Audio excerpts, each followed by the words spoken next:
Por que odiamos? Extremismo. Isso. Vamos rodar? Tá legal rodando. É uma surpresa pensar que em 2018 nós tenhamos visto um aumento enorme de extremismos e ideologias que achávamos que talvez fossem coisas do passado, já enterradas. Oi, posso? Temos visto essas divisões, o aumento das polarizações, a popularização do extremismo de uma forma inimaginável. Eu nasci e cresci em Londres, uma sociedade bastante multicultural. Meu pai era iugoslavo. E ainda pequena eu vi a Iugoslávia, um lugar que eu conhecia intimamente, onde tinha família, amigos, onde passei todas as minhas férias de infância, acabar sendo destroçada pelo genocídio. E foi extraordinário assistir a essa transformação. Em 18 meses estávamos num banho de sangue. E foi arrasador para mim. Foi uma experiência transformadora para mim e eu queria arrumar um jeito de fazer alguma coisa.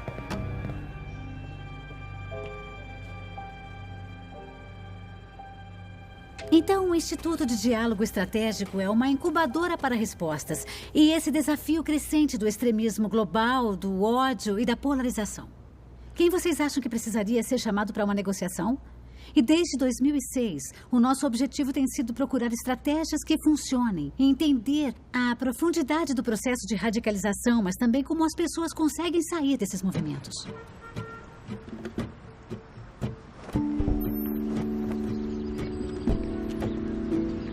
Na Filadélfia tem uma coisa curiosa. Todo mundo é conhecido pela rua em que cresceu. A gente fica identificado para sempre com a turma da vizinhança. E sempre foi assim. Somos nós contra eles. Há quanto tempo você mora aqui? Há quanto tempo você está aqui? Morando? 58 anos. Nesta casa? É. Legal. Olha, eu morava aqui. Eu brincava aqui na rua Acho que eu me lembro. Talvez o seu rosto, alguma coisa. Eu sou filho da Tomazina e do John. Ah, Tomazina, tá. Eu lembro que você era um peste quando pequeno. Esta aqui é a casa que eu cresci. Há mais de 30 anos. Ela não era tão bonita, não era tão ruim, mas não era tão legal. O meu padrasto veio pra cá quando eu tinha 9 anos. E eu morei com ele por uns 4 anos. E as surras e maus tratos começaram quase que na hora. Sabe, provavelmente na primeira semana que ele veio morar com a gente. Eu não podia nem falar na mesa de jantar. Ele dizia que a minha voz tirava o apetite dele. Eu morava com um monstro. Eu odiava o meu padrasto. Provavelmente o primeiro ódio que eu senti no mundo foi por esse homem.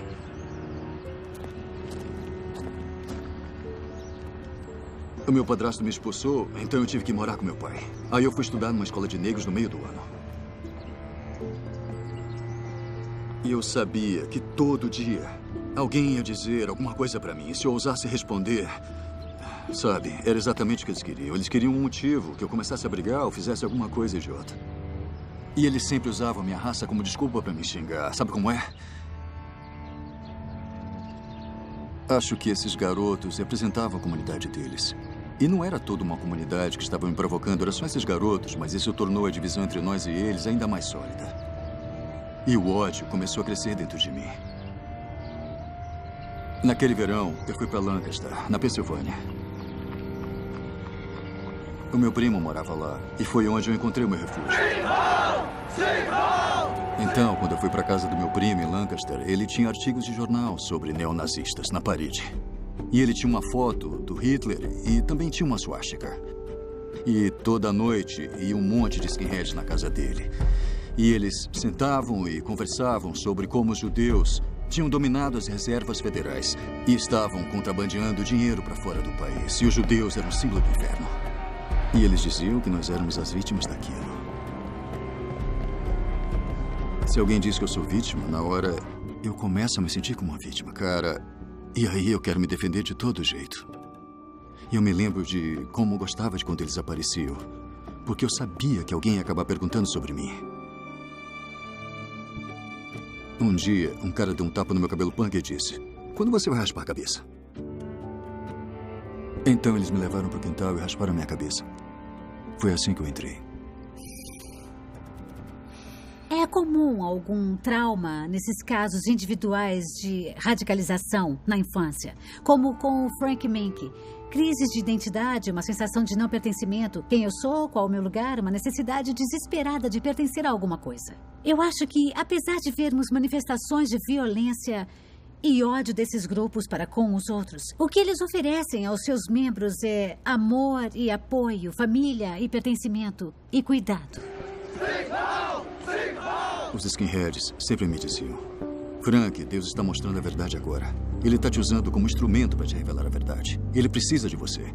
Precisa de mais soldados. Precisa de mais anjos para destruir Sodoma e Gomorra. As nossas Sodoma e Gomorra. Você quer essa tarefa?" Eu sou um cara de equipe. Cara, eu sou um desportista. E eles eram meu time. Deus tinha me escolhido. Eu era um garoto pobre da Filadélfia. E ele tinha me escolhido para ser da sua equipe e dar o meu máximo. E eu dei o meu máximo. Foi o que eu fiz por anos. Eu entrei nessa com tudo que eu tinha, 100%. Eu acreditava que era o certo e eu fui convidado para ir a alguns programas. Vamos lá conversar com ele. Disse que queria falar com ele. Você não acha que tem medo das outras pessoas quando elas são diferentes de você? Não, eu não tenho medo, não. Não tenho medo disso aí. Não tenho medo de ninguém. Eu só tenho orgulho da minha raça. E tipo, como eu disse, eu vivo e morro pela minha raça se um dia precisar. E durante aquela época, eu cometi muitos crimes. Eu vendia armas e sequestrei um dos nossos rivais. A gente vai soltar a sua cabeça sem parar, até você cansar. Eu ouvi dizer que ele estava tentando roubar os nossos recrutas. E eu não podia deixar. Então, cara, eu liguei para ele na época de Natal e disse: "A gente vai dar uma festa, vai ser neutra, sem problema." Ele veio, mas não tinha festa. Só eu e outro cara esperando por ele. Cuidado aí, sem sangue, sem sangue. Eu não achei que ele fosse denunciar, sabe? Não era o nosso hábito. Eles me prenderam e me jogaram como adulto por sequestro e agressão. Aos 17 anos. A pena era de 3 a 5 anos e acabei ficando 3 anos.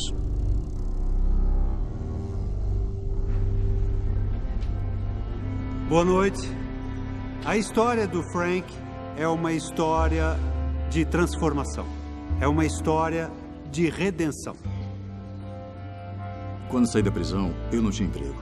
Ninguém ia contratar um cara com uma suástica e uma condenação por sequestro e agressão. Ninguém iria contratar esse tipo de gente. E um amigo meu chegou e disse que ele tinha um emprego reformando móveis antigos numa loja de antiguidades. E eu aceitei na hora. E ele disse: "Cara, o dono da empresa é judeu. Você quer mesmo assim?" E eu disse: "Ah, sim. Se eu não tiver que falar com ele, posso trabalhar sem problema." E ele disse: "Eu falei pro Keith tudo sobre você. Disse que era um neonazista, que tinha acabado de sair da prisão e ele não dá a mínima pro que você acredita. Só não quebra os móveis dele." E o meu patrão preenchia todos os estereótipos judeus. E quando acabou a semana, eu achei que ele não ia me pagar. Mas ele veio falar comigo. E eu tentei provocar ele na conversa, esperando que mordesse a isca pra gente brigar. Eu sabia que ele não ia me pagar, que ia me roubar. Ele disse: "Eu tô te devendo, né?" E eu disse: "Tá sim.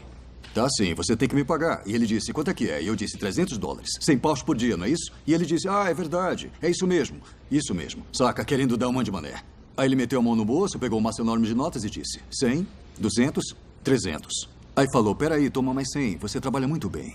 Então ele me perguntou: "O que você faz da vida?" E eu disse: "Eu não faço nada. Eu tenho uma suástica no pescoço." E ele disse: "Por que você não trabalha para mim?" E ele então me registrou. Eu continuava neonazista, eu usava as minhas botas neonazistas todos os dias e tudo mais. Um dia eu quebrei um móvel e, cara, aquela era a única regra. Eu não podia quebrar os móveis. Então eu fui falar com meu patrão judeu e disse: "Sinto muito, foi uma besteira." E só fiquei pensando, enquanto ele ia descontar do meu salário e que provavelmente ia me despedir. Mas ele me deu o salário total, não abriu o maço para tirar umas notas, nada. E ele disse: "Tá aqui, ó, te vejo segunda." Me deu vontade de chorar e eu disse: "Tá legal. Tá, segunda, até segunda." Assim que eu cheguei em casa, eu arranquei as botas dos pés, joguei elas no porão da minha mãe e nunca mais, nem sei onde elas estão. Tipo, nunca mais vi elas de novo. Não tem nenhuma fórmula em como transformar alguém em bom. E as pessoas jogavam garrafas na gente, bolas de neve, jogavam tijolos na gente, falavam coisas feias quando a gente marchava pelas ruas de Westchester ou Spokane ou o que seja. Eu nunca pensei de desviar de uma garrafada e pensar, uou, acho melhor repensar as minhas crenças. Isso não acontece, não é assim que se faz. Só que quando começaram a conversar comigo, eu não sabia como lutar contra isso. Eu podia lutar fácil contra uma garrafa sendo jogada. Lá está o inimigo, lá está ele está ali na minha frente e me atirou a garrafa. Com esse cara. Quando não interagiam desse jeito comigo, eu não sabia o que fazer. Então, a gente tem que começar a conversar de verdade com os outros. Eu sentia muita raiva durante todo o tempo e gostava de violência. Mas ainda assim, eu achava que, lá no fundo, era uma boa pessoa. Eu ainda penso isso de mim. Eu pensava no que estava certo e errado. Eu achava que o que tinham me ensinado era certo. E sempre pensei até o fim. Eu realmente pensei que aquilo era 100% a coisa certa em que se acreditar. Não são todos que conseguem deixar a radicalização. E é um processo difícil, porque muitos desses grupos provêm um senso de propósito, idealista e objetivos que os membros não conseguiram encontrar nas suas vidas.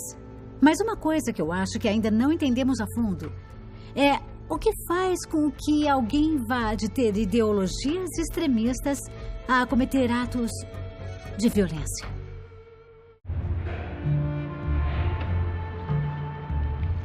O experimento foi criado por um acadêmico de psicologia em Stanford, Philip Zimbardo, surgindo de um curso chamado Psicologia da Detenção. O objetivo do experimento era tentar entender e sentir como era ser um prisioneiro ou um carcereiro. O princípio central de toda a ideologia extremista é um sistema de desumanização do outro. Então, quando se chega a um estado de espírito em que fica essencialmente nós contra eles, coisas inacreditáveis podem ser feitas em termos de dividir uma sociedade e voltar uns contra os outros. Em 1971, o Philip Zimbardo e seus colaboradores da Universidade de Stanford puseram um anúncio, acho que num jornal de Palo Alto, recrutando voluntários para participarem de um estudo sobre a vida na prisão. E foi construída uma prisão no porão do Departamento de Psicologia da Universidade de Stanford. E ele conseguiu os voluntários, que eram alunos, que foram divididos aleatoriamente em 2 grupos. No primeiro dia, os prisioneiros foram capturados inesperadamente pela polícia. Eles ficaram em estado de choque. Foram humilhados, desnudados e desinfetados. E a ideia, segundo Zimbardo, era dividir os alunos nesses 2 papéis. Ele se distanciaria e observaria o que iria acontecer. E a pergunta era, quais as condições que fariam com que as pessoas odiassem e maltratassem seus semelhantes? E o que ele observou e o que ele relatou foi que durante o período de 6 dias do estudo, os guardas foram se tornando cada dia mais violentos com os prisioneiros a ponto de oprimi-los. Seja bem-vindo de volta ao inferno. Os guardas amarraram os presos com correntes, os obrigavam a lavar privadas e mandavam fazer flexões. Desce, sobe, sobe. Aí punham os pés nas costas deles na hora das flexões e não paravam de gritar com eles. Agora melhorou. Mais 5, começa de novo. E os prisioneiros, por sua vez, foram se tornando cada vez mais deprimidos, desencorajados e desesperançosos.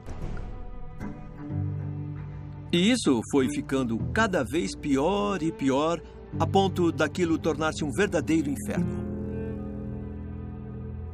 E dizem que, nesse momento, a namorada do Zimbardo chegou e disse, mas o que é que está acontecendo? E aí o Zimbardo, que estava dirigindo todo o experimento e estava imerso naquela situação, caiu em si e disse, ah, meu Deus, isso é um pesadelo, temos que parar com isso. E aí o experimento acabou.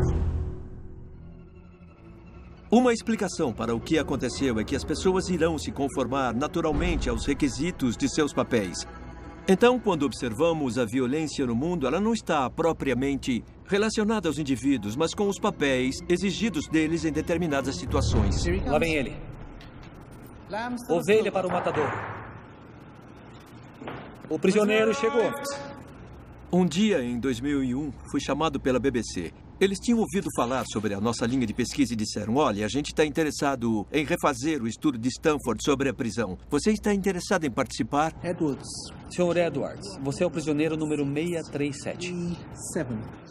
Isso foi 20 anos atrás. Nós éramos jovens, éramos tontos e nós aceitamos. Nós começamos da mesma forma que o Zimbardo. Nós pegamos, acho que 15 homens. Eles não eram alunos, eles eram membros da população em geral. E nós os dividimos entre prisioneiros e guardas. E aí assistimos o que acontecia e deixamos os guardas dirigirem a prisão. Mas foi nesse momento que tivemos a primeira surpresa. Porque, na verdade, os guardas não se identificaram com os seus papéis. Eles ficaram meio relutantes de assumir o seu papel de guardas e pensaram: não sei não. Pra ser sincero, eu não queria ser um guarda. Eu também não tô gostando. Eu queria mesmo ser prisioneiro. Eles odeiam a desigualdade e eles não querem ser guardas tirânicos, violentos. Não querem oprimir os prisioneiros. A gente sabia que tinha alguma coisa faltando, que tinha deixado escapar alguma coisa e pensamos: estamos fazendo alguma coisa errada aqui. E justamente nesse ponto a gente decidiu olhar com mais cuidado o material que tinha disponível do estudo de Stanford. Testando 1, 2... E aí nós tivemos acesso a uma fita do arquivo de Stanford que tinha acabado de ser digitalizada. Muito bem. Nós vimos que hoje cedo você não estava ajudando. E eu queria saber se tem alguma coisa errada com você. Nessa fita, o que ouvimos é uma reunião entre um dos responsáveis, junto com o Zimbardo, pelo experimento da prisão, o David Jeff, e um guarda chamado John Mark. E esse guarda estava um pouco relutante em se unir aos outros. Mas nós queríamos que você se envolvesse mais, porque os guardas deveriam ser todos de um tipo mais durão. Tem que tentar entrar nesse papel. Eu não sei. Quando eu ouvi o guarda tendo instruções de comportamento, foi um choque. Essencialmente, vamos criar uma prisão aqui e estudar o que ela faz. Ao falarmos sobre a psicologia desse estudo, nós nos focamos mais nos participantes e por que eles agiram como agiram. Mas uma peça crítica do quebra-cabeça, assim dizendo, é o que o Zimbardo fez para que os participantes quisessem fazer o que eles fizeram. Vamos criar o tédio, uma sensação de frustração, deixá-los com medo. O experimento de Stanford mostra que ninguém é essencialmente violento em específico. Pode ser qualquer um, no contexto certo. A autoridade tem um papel e a liderança também, com certeza. E o que é realmente chocante é a velocidade com que isso acontece. Isso foi o que mais me chamou a atenção ao ver a Iugoslávia passar de pacífica a genocida em 18 meses. E eu acho que isso é o que vemos no experimento de Stanford. A velocidade com que se pode incitar esse tipo de comportamento em pessoas comuns. Elas não são malucas, elas não têm problemas mentais. São pessoas normais. O Zimbardo imediatamente divulgou os dados obtidos no seu trabalho e contou ao mundo sobre eles. Ele participou de várias audiências no Congresso. E eu acho que muita gente se interessou pelo experimento por um longo tempo. E na guerra do Iraque, houve uma grande comoção por causa da prisão de Abu Ghraib, porque, na verdade, o que se viu lá foram imagens que pareciam estar totalmente alinhadas com as imagens do estudo de Stanford. E a história que ele contou sobre o que houve foi: olha a brutalidade vista em Abu Ghraib. Não foi porque os guardas eram violentos, não teve nada a ver com as pessoas envolvidas, mas tinha tudo a ver com a situação. E na época, eu e outras pessoas estávamos começando a dizer: na verdade, a liderança tem um papel importante aí. No contexto de Abu Ghraib, eu perguntaria aos soldados: na sua cabeça, quem te deu essa ordem? Todo o seu treinamento foi para obedecer ordens. De onde você acha que partiu essa ordem?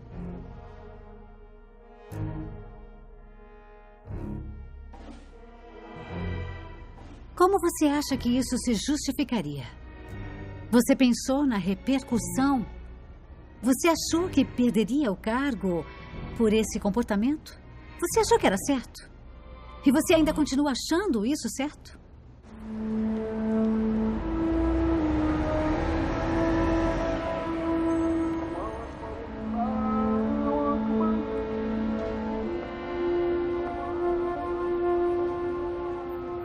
A forma como os líderes mobilizam os seus seguidores é criando uma sensação de ameaça existencial imediata ou uma grande recompensa emocional. Eles ganham um propósito nobre.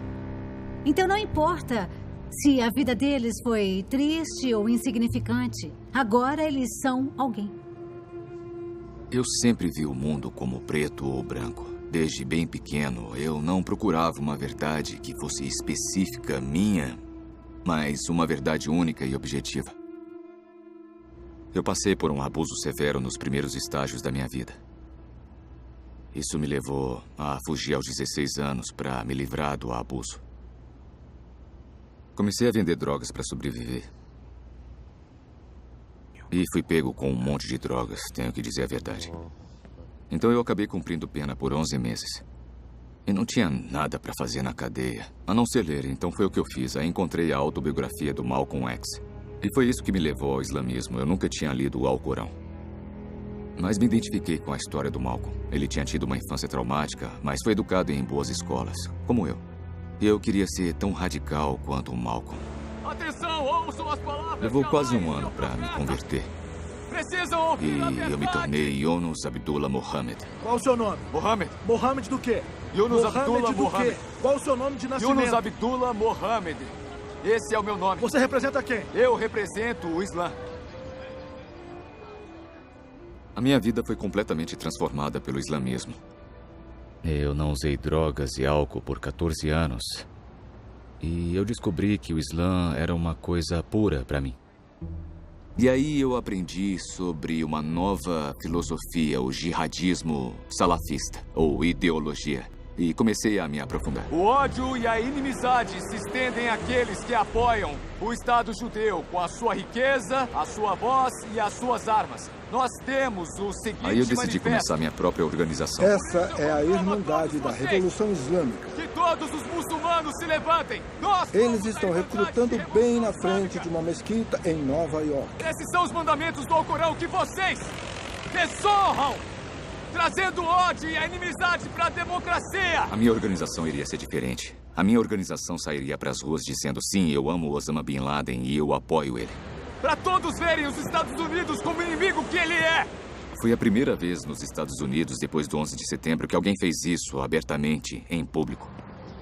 Toda sexta-feira, os muçulmanos se reúnem no que seria a sua igreja, onde o imã faz um sermão de uns 45 minutos e aí todos rezam juntos. E sexta provavelmente é o dia mais movimentado na mesquita. Então, para conseguir levantar fundos, para fazer recrutamento e também para mostrar que somos ativos na comunidade, o que a gente fazia era vir aqui fora, bem na frente. E ninguém podia impedir, porque é uma rua pública, não é uma propriedade privada. Eles não podem fazer nada numa rua pública. E apesar deles não quererem que a gente pregasse aqui, a gente usava a lei para esfregar na cara deles. Aí a gente ficava na esquina bem na frente da mesquita. A gente montava uma mesa, trazia uma faixa, distribuía DVDs com palestras ou das nossas aulas semanais. A gente também tinha um manifesto chamado de Revisão Radical. Tinha uma papeleta com o endereço da internet.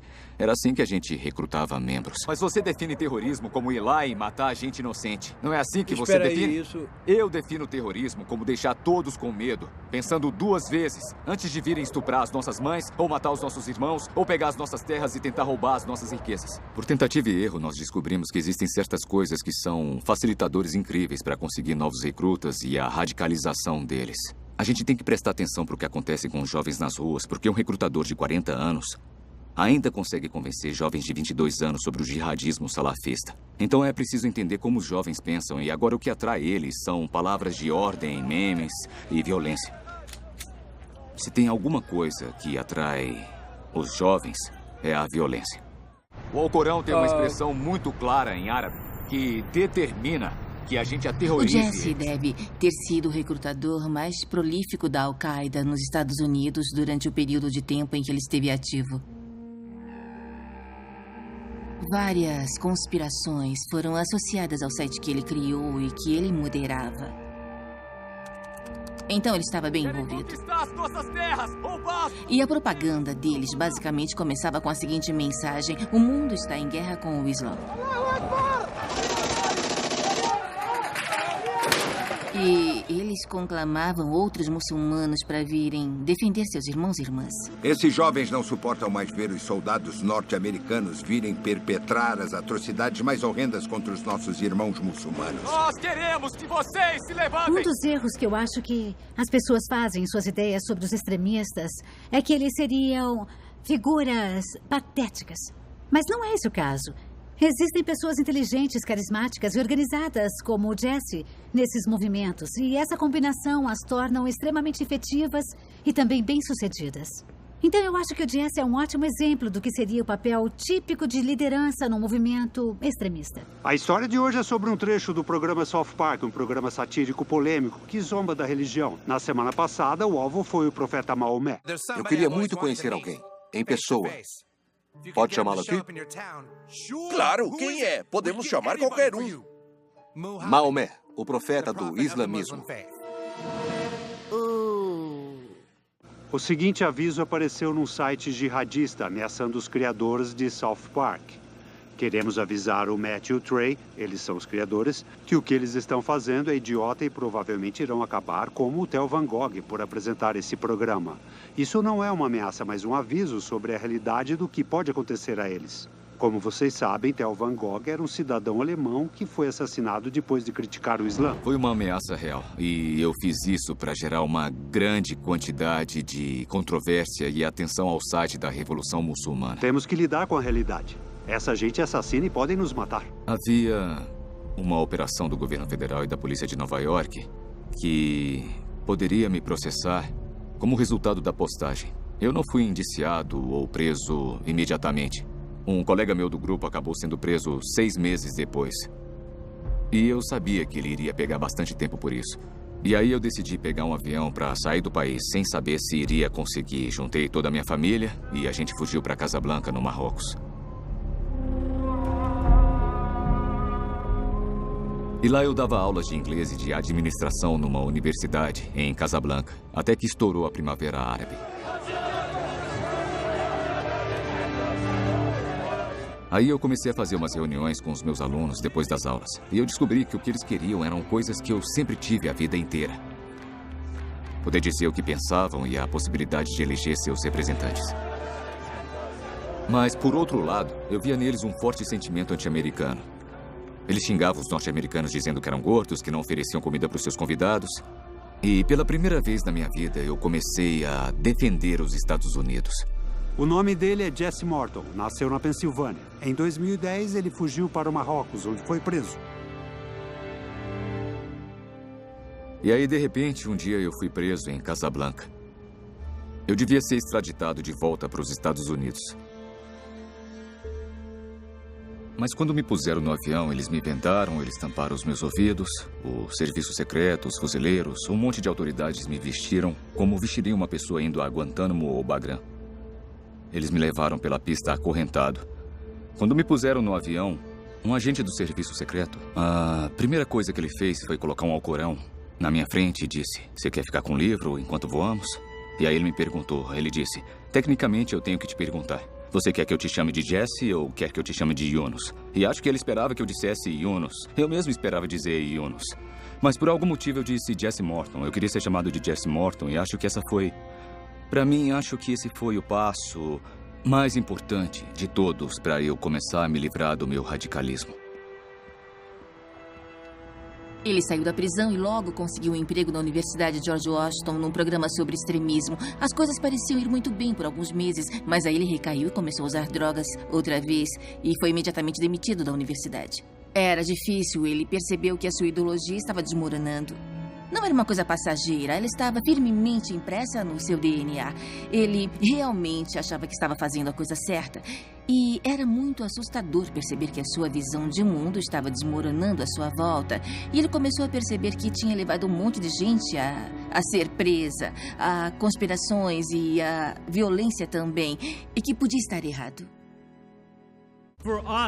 Para nós, como europeus, a normalidade é sermos grandes outra vez. Hail Trump, hail europeus, hail vitória! A extrema-direita e o radicalismo islâmico são ideologias que na verdade compartilham da mesma narrativa. O certo é o meu jeito e não o deles. Eles se veem como incompatíveis. E agora isso está se tornando mais comum, de formas que não poderíamos ter imaginado antes. E nós precisamos nos organizar agora. Eles têm se organizado em todo o mundo e num espectro ideológico cada vez maior. E o maior objetivo desses grupos é a divisão, é a polarização, uma espécie de polarização profunda. Somos uma organização norte-americana e é por isso que nós lutamos. Quando Donald Trump chegou ao poder, alguns pensaram, uau, é a ascensão de uma nova era. Não, isso sempre esteve aqui. E sabe, a primeira grande ascensão foi em 2008. Agora anunciamos a vitória do candidato democrata. Isso foi quando o movimento cresceu do dia para a noite. Havia um cara negro na Casa Branca. Que nossas ações mostrem a todas as crianças que sua vida é importante. Eu vou fazer um muro, e ninguém faz muros melhor do que eu. E eu vou construir sem gastar muito. O Donald Trump disse a todo racista que se assumiu em 2008. Ele falou a cada um deles: eu acredito no mesmo que vocês. E todos saíram das tocas dizendo: é isso aí, nós estamos no poder. Queremos Trump! Queremos Trump! Sai fora! Vaza! Como candidato e agora como presidente, o Trump canalizou esse medo de mudança. Nós temos que reagir. Nós temos que reagir. A noção de mudança cultural acabou sendo distorcida para ser chamada de genocídio cultural branco. Não seremos substituídos! Não seremos substituídos! Não seremos substituídos! Na Marcha das Tochas de Charlottesville, no dia 17 de agosto, eles acharam que poderiam usar o debate sobre o monumento confederado como uma forma de serem ouvidos pela mídia. Com a noção de que o verdadeiro cidadão norte-americano seria aquele de pele branca e todo o resto seria um inimigo tentando tomar o poder. Nossos monumentos estão sendo derrubados. Eles estão sendo removidos e substituídos. E o nosso povo está sendo substituído e removido. Orgulho branco. Tudo bem ter orgulho de ser branco. Não seremos substituídos. Não seremos substituídos. Com todos esses supremacistas brancos, nacionalistas brancos, grupos nazistas, simpatizantes, nós nunca vimos nada assim antes. Certamente nunca em toda a minha carreira.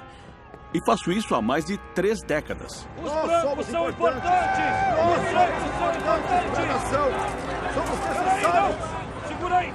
Quando Charlottesville estourou, eu fiquei sabendo que muita gente estava xingando os judeus na primeira noite.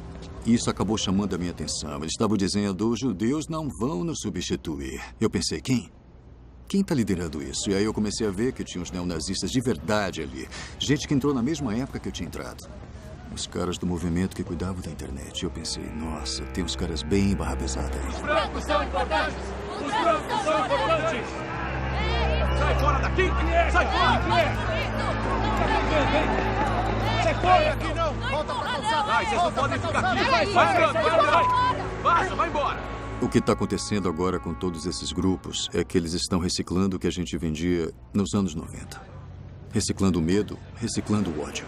Os policiais chegaram a 1 hora, meia hora depois que a nossa permissão começou, às 10 da manhã, dizendo que era um movimento ilegal. E eles não podem fazer isso. Nós, o nosso povo, nós não estamos sendo violentos. Eles que estão sendo violentos com a gente. O medo é uma dança coreografada que existe entre grupos contrários, os antifascistas e os nacionalistas brancos. Nós substituímos vocês! Cuidado! Para, uma mulher! É uma mulher! Os antifas desculpam ou aceitam a violência em vários níveis. Não daria para compará-los ao Martin Luther King de forma alguma. Mas quero deixar claro aqui que, além de não haver equivalência moral, os antifas não têm uma conexão direta com o pessoal da Casa Branca. Os supremacistas brancos têm. Teve gente naquele grupo que foi protestar contra a retirada de uma estátua muito importante. Vocês estão mudando a história, mudando a cultura. No final de semana, o ex-líder da Ku Klux Klan, David Duke, postou um tweet de agradecimento às palavras do presidente. Obrigado, presidente Trump, pela sua honestidade e coragem de dizer a verdade sobre Charlottesville. Com um novo governo, eles veem Trump como alguém que pode trazer uma agenda pró-brancos. Ele abriu uma porta. O movimento dele abriu uma porta. Foi o que aconteceu. Eu tenho orgulho! É o meu país! Eu sou norte-americano, p***! Eu nasci nesse país, p***! F***se os imigrantes! F***se os imigrantes! Enquanto a violência é um dos aspectos mais prementes de organizações e movimentos extremistas, temos visto vários grupos extremistas se suavizarem. Eles começaram a suavizar a linguagem que usam de maneira geral, de forma a atingir audiências mais tradicionais. Temos visto isso agora com a direita alternativa, que tem escondido a sua faceta racista, preferindo falar sobre ameaças culturais, oferecendo um caminho para a radicalização. Não são movimentos espontâneos. Eles são movimentos orquestrados, manipulados de cima para baixo. Não só aqui no Ocidente, mas também em todo o mundo, de maneira geral.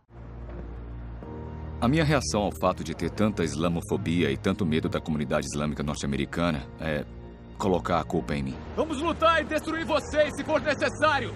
Não completamente, mas tivemos um papel importante. Dá licença, desculpa. E aí, tudo Como bem? é que você tá? Já nem sei quanto tempo faz. Muito bom. Muito bom. E uma das coisas que eu mais gostaria de compensar é o fato de que eu traí a religião em que eu acreditava e que me ajudou tanto a ajeitar a minha vida. Eu traí o ideal dessa religião. Compensar isso me motiva, mas verdade seja dita, também me traz muita culpa e vergonha. Não consigo ver os antigos vídeos do Yunus Abdullah Mohammed pregando. Eu fico mal. Que bom te ver. É bom ver você também. É? Como é que... Tudo bem? Eu tô muito bem. É? Uhum. O que começamos a descobrir ao conversar com as pessoas que conseguiram sair dessas organizações foi como as suas jornadas pessoais eram parecidas. Suas trajetórias internas e externas, mesmo com uma ideologia diferente. E a maneira como trabalhamos com eles, nós começamos a procurar maneiras de ajudá-los a passar isso adiante. A grande questão agora é para onde ir daqui. Se a gente deixa essa pessoa independente, sozinha, isolada, e se ela não tiver uma sensação de pertencimento, outra rede alternativa ou outros caminhos alternativos para trilhar, pode ter complicações. E o problema é, a gente não tem essa nova comunidade formada. Por isso que eu acho que o meu principal objetivo seria arrumar outra comunidade. O que tem acompanhado a minha cura do extremismo é essa constatação de que existem vários padrões parecidos entre o jihadismo e o extremismo de extrema-direita. Oi, Jason. E aí, Jess? Legal finalmente te ver em pessoa. Muito prazer. Parece que já te conheço bem, mas vamos bater um papo. Como é que você chegou aqui? Me conta.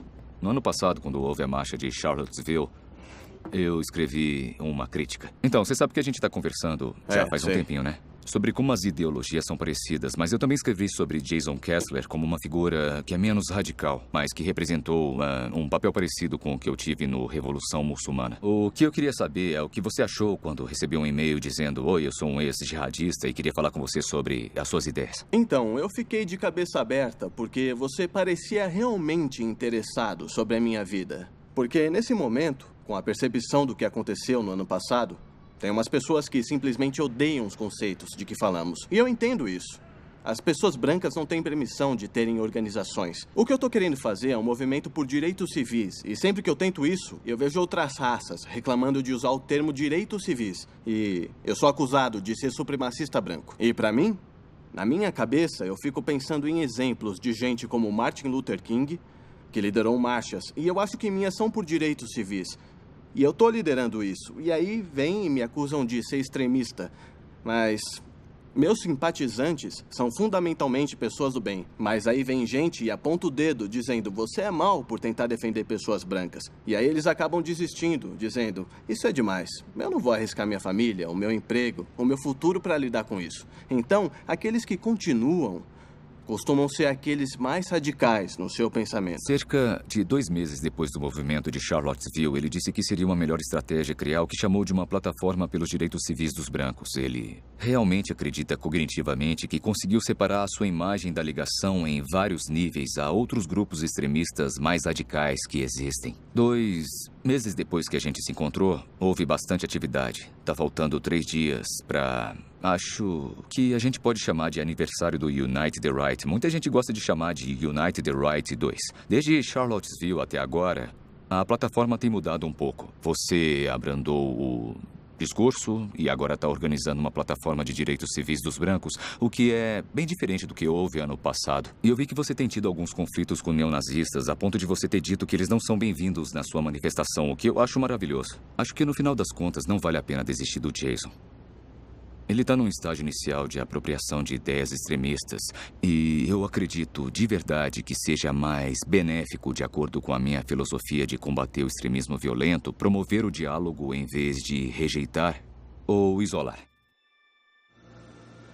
O governo da Virgínia declarou estado de emergência para o aniversário da marcha de Charlottesville, desde a manifestação dos supremacistas brancos. Um ano depois de Charlottesville, temos uma cena bem diferente aqui, na capital do país. Meu nome é Jason Kessler. Eu organizei a marcha Unite the Right do ano passado e organizei a marcha deste ano também. Um pequeno número de nacionalistas brancos, umas 2 dúzias, se reuniu em frente da Casa Branca. Mais amor! Uma legião de manifestantes contrários invadiu a cidade. Mais amor! Mais amor! Mais amor!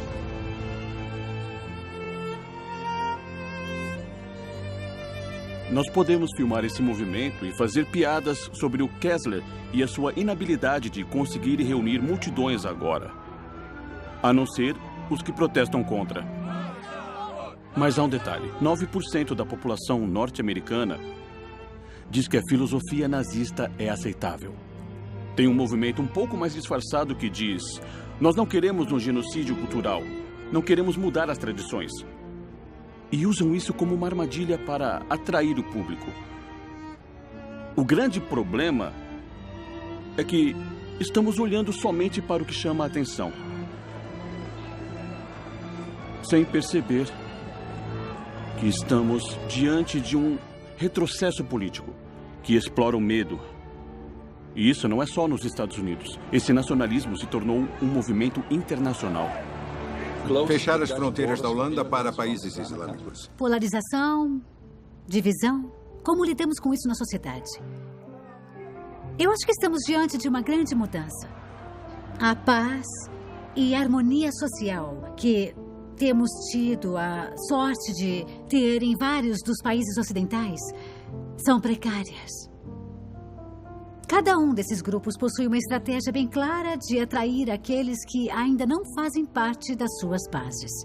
E também de diminuir aqueles que se opõem a eles.